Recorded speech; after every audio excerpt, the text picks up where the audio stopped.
ကွန်ပျူတာမှာမြန်မာ Unicode font အလှတွေကိုဘယ်လိုသွင်းမလဲ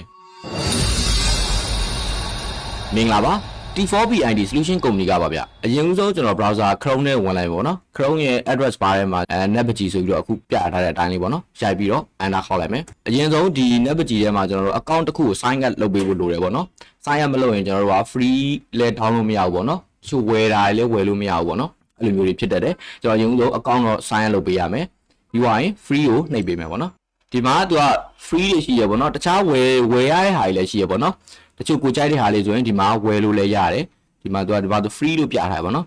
ကျွန်တော်ကဒီမှာ free ကိုဝင်လိုက်တဲ့ခါကျတော့ဒါ free ရတဲ့ဟာတွေကိုပဲသူကစုပြီးတော့အကုန်လုံးပြရတယ်ပေါ့နော်ကျွန်တော်ဒီမှာ font အလှလေးတစ်ခုပေါ့နော်ဥပမာဒီ font လေးပေါ့ဒါလေးကိုကျွန်တော်က download ဆွဲလိုက်ပေါ့နော်သူကလည်း free ဆိုတော့နှိပ်လိုက်မယ်ကိုကြိုက်တဲ့ font နှိပ်မယ်ပေါ့နော်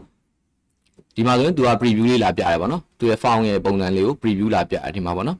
ဒါအင်္ဂလိပ်ဒါမြန်မာပေါ့နော်ကာကြီးခါဝေးဆိုပြီးတော့ပြရတယ်ဒီမှာဒီဟာလေးကျွန်တော် download ဆွဲလိုက်မယ်ဆွဲမယ်ဆိုတော့ကျွန်တော်ဒီမှာ free download ဆိုတာလေးကိုတစ်ချက်နှိပ်လိုက်မယ်ဒီမှာဆိုရင် download ဆွဲတာပြီးသွားပြီပေါ့နော်သူရဲ့ font နာမည်လေးကိုကျွန်တော်ဒီမှာတစ်ချက်မှတ်ထားလိုက်မယ် AK03 ဆိုတာလေးပေါ့နော်အဲ့ဒါလေးကိုကျွန်တော် copy ယူထားလိုက်မယ် right click နှိပ်ပြီး copy ယူထားမယ် folder လေးကိုကျွန်တော်ဝင်လိုက်မယ်ပေါ့နော်ဒီမှာဆိုရင် download ဆွဲထားတဲ့ကျွန်တော်တို့ raw file လေးပေါ့နော် raw file လေးကိုကျွန်တော်က right click နှိပ်ပြီးတော့ zip ဖြီလိုက်မယ်ပေါ့နော် extract to AK03 ဆိုပြီးတော့တစ်ချက်နှိပ်လိုက်မယ်ဒီမှာဆိုရင် zip ဖြီရလေးရပြီပေါ့နော်ရပြီဆိုရင် folder လေးတွေဝင်လိုက်မယ်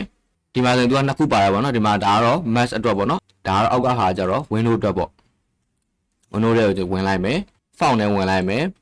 ဒီမှာဆိုရင် AK03 ဆိုတာလေးပေါ့နော်ဒါလေးကိုကျွန်တော်ဖွင့်လိုက်မယ်ပေါ့နော်ဒီမှာလဲ preview ပုံစံလေးလာပြရတယ်ကျွန်တော်သွင်းမယ်ဆိုတော့ install ကိုနှိပ်မယ်ပေါ့နော် install လေးကိုတစ်ချက်နှိပ်လိုက်မယ်ဒီမှာ install လုပ်နေပြီဒါဆိုရင်ဒီမှာပျောက်သွားပြီဆိုတော့ဒါ install လုပ်တာပြီးသွားပြီပေါ့နော်ဒါလေးကိုပိတ်လိုက်မယ်ကျွန်တော် iPhone လေးကို Microsoft Word ထဲမှာတွားရိုက်ကြည့်မယ်ပေါ့နော်ကျွန်တော်ကဆွမ်းနာ copy ကူးလာတဲ့ font လေးပေါ့နော် AK paste တွားချလိုက်မယ် AK03 နော်ဥပမာသူ့ရဲ့ font လေးပေါ့ဒါအင်္ဂလိပ် font လေး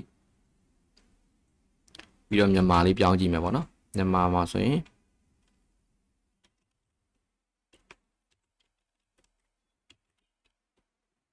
font လေးကလှတယ်ပေါ့နော်ကျေးဇူးများတင်ပါတယ်ဗျ